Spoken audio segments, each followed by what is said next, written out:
Hello students, welcome to number X. CBSE ने 5 जुलाई 2021 को एक गाइडलाइन इशू किया है जिसमें special scheme of assessment for board exam class 10th and 12th के लिए जिक्र किया हुआ है। इसमें काफ़ी कंफ्यूजन हो रही है लोगों को समझने में, तो इस वीडियो में मैं आपको सारे डिटेल्स बताने वाला हूं जो इस लेटर्स में लिखा हुआ है, जो आपको ज़रूरत है स्टूडेंट्स के लिए भी और टीचर्स के लिए भी। तो ये स्टार्ट करते हैं। सबसे पहले 9th और 10th के लिए देखते हैं, फिर 11th 12th का भी हम लोग देखेंगे।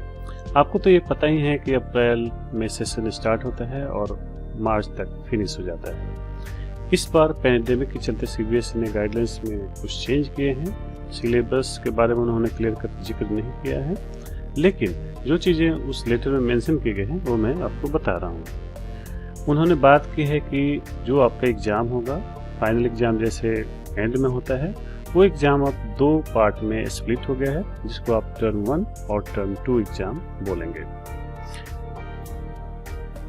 टर्म 1 एग्जाम नवंबर से लेकर दिसंबर 2021 के बीच में कंडक्ट होगा। डेट्स आपको बाद में मिल जाएंगी।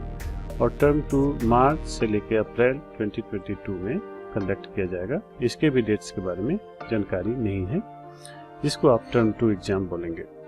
टर्म 1 में एमसीक्यूज क्वेश्चन केवल आएंगे, जिसका ड्यूरेशन ऑफ एग्जाम 90 मिनट्स का होगा, जो कि 50% सिलेबस से पूछा जाएगा। टर्म 2 में डिस्क्रिप्टिव क्वेश्चन आएंगे।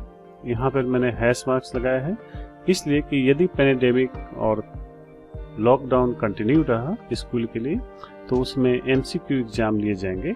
वो आपको मैं बाद में अभी बताऊंगा कैसे एमसीक्यू एग्जाम होंगे, कब होंगे। ये एग्जाम का ड्यूरेशन 120 मिनट्स का होगा और सिलेबस जो आपका 50% बचा हुआ है वो इसमें से पूछा जाएगा। यानी कि जो फर्स्ट 50% सिलेबस आपको टर्म 1 में आ चुके हैं, वो क्वेश्चंस अब आपके टर्म 2 में नहीं आने वाले हैं। इसके बीच में अप्रैल से लेकर नवंबर या दिसंबर 2021 तक 3 पीरियोडिक टेस्ट होंगे। Coming to 11th and 12th, periodic test की जगह पे टॉपिक टेस्ट या यूनिक टेस्ट होगा। इसमें भी टर्म 1 और टर्म 2 2 एग्जाम होंगे। पहले में एमसीक्यूज क्वेश्चन आपसे पूछे जाएंगे, जिसका एग्जाम का ड्यूरेशन 90 मिनट्स और 50% सिलेबस को कवर करेगा। यहाँ पर सेकेंड एग्जाम में timing and percentage of syllabus same रहेगा। जो रिमेनिंग 50% है वो आपसे पूछा जाएगा। अब बात आती है कि मार्क्स का वेटेज कैसे कैलकुलेट होगा।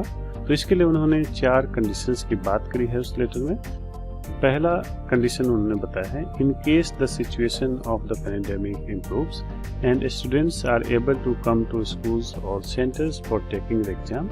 यदि आप स्कूल के सेंटर पे ही टर्म 1 और टर्म 2 दोनों एग्जाम देने वाले हैं, यदि पैंडेमिक में इम्प्रूवमेंट हुआ तो इनके वेटेज 50-50% रहेंगे, टर्म 1 और टर्म 2 दोनों के। दूसरा सिचुएशन उन्होंने मेंशन किया है, in case the situation of the pandemic forces complete closure of schools during November December 2021 but the term 2 exam are held at schools और स्कूल सेंटर, देन यदि नवंबर में जो एग्जाम होने वाले हैं उस समय तक लॉकडाउन कंटिन्यू रहा तो उन्होंने क्या किया है, टर्म 1 का वेटेज कम कर दिया है और टर्म 2 का वेटेज यदि सेंटर पे होता है मार्च अप्रैल में तो उसका वेटेज ज़्यादा रहेगा। ये केवल कंडीशन सीबीएसई बोर्ड ने डाली है कि यदि ऐसा सिचुएशन हुआ तो इस तरह से वो करेंगे।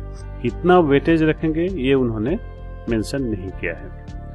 इसी तरह से ऐसा हो सकता है कि नवंबर दिसंबर वाला एग्जाम स्कूल के सेंटर पे हो और मार्च अप्रैल में यदि पैंडेमिक बढ़ जाता है या कंप्लीट क्लोजर हो गया, उस केस में वेटेज टर्म 1 का ज़्यादा रहेगा, टर्म 2 का कम रहेगा।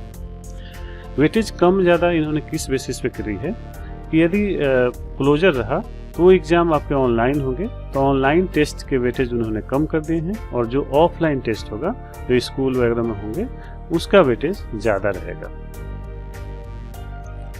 लास्ट कंडीशन उन्होंने डाली है, in case the situation of the pandemic forces complete closure of the school and the board conducted term 1 and term 2 exam are taken by the candidates from home in the session 2021 and 22। उसके बाद उन्होंने marks का distribution बताया है, इनको other method से compute करेंगे। Weightage किसका कितना रहेगा मार्क्स कैसे कैलकुलेट करेंगे इसके बारे में क्लियर कर जानकारी नहीं दी है। तो यही इस लेटर में मेंशन था। आपको यदि वीडियो पसंद आया हो तो लाइक करें, चैनल को सब्सक्राइब करें और दोस्तों में शेयर करें। Thanks for watching.